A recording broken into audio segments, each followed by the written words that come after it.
بسم الله الرحمن الرحيم والصلاة والسلام على رسوله الكريم.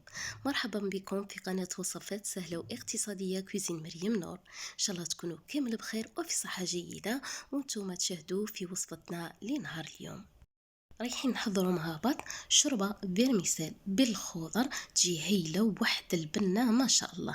تبعوا معايا الفيديو باش هكذا تتعرفوا على كامل المقادير وطريقة التحضير.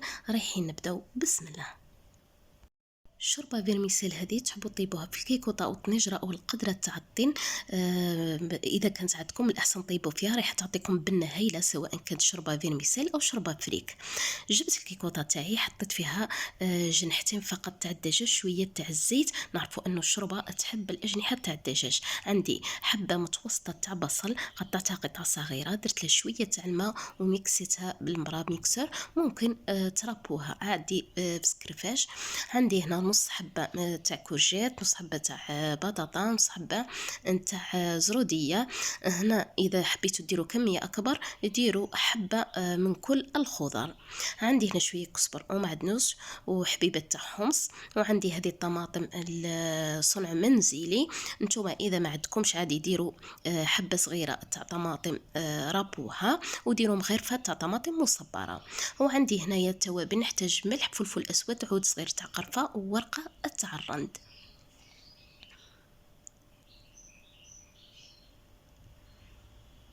وعندي شوية تاع نعناع يابس راح نضيفه في الأخير.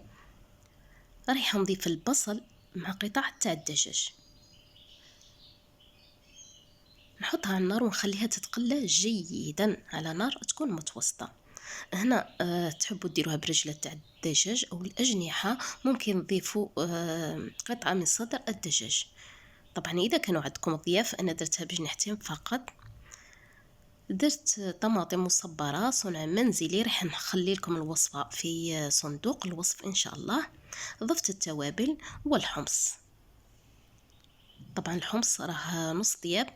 درت كزبر وشويه تاع الكزبر، عفوا انا كنت قلت لكم كزبر ومعدنوس لكن تستعملوا الكزبر فقط. ونضيف حبه تاع الخضر.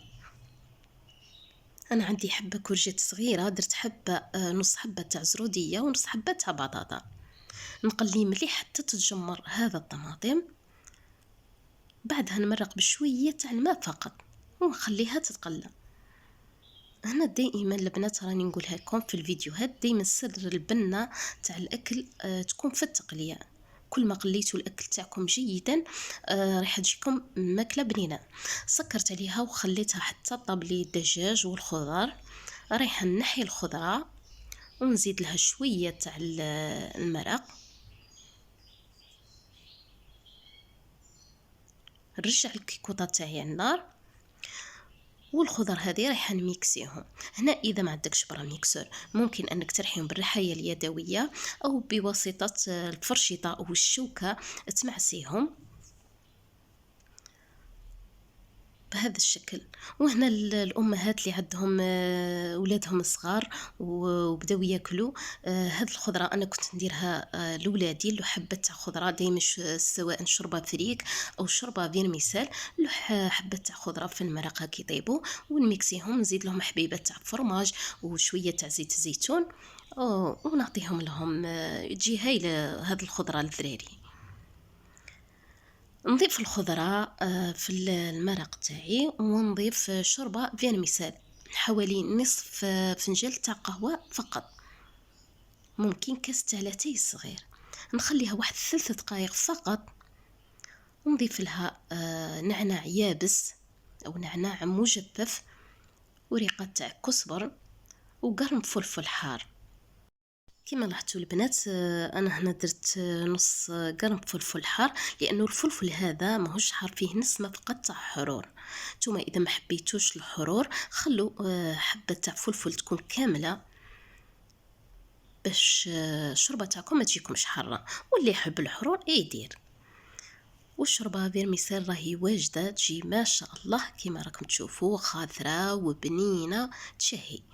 ان شاء الله الوصفه هذه تجربوها وتنال اعجابكم. ممكن تحضروها مع فطائر او ليكيش او بيتزا او اي مملحات او خبز تاع المطلوع. ان شاء الله وصفتنا تنال اعجابكم. ما تنسونيش باللايك والبرتاج. وصلنا لنهاية وصفتنا لنهار اليوم، نتمنى تكون عجبتكم. نتهلاو في روحكم ونتلاقاو في وصفات اخرى ان شاء الله. مع السلامة.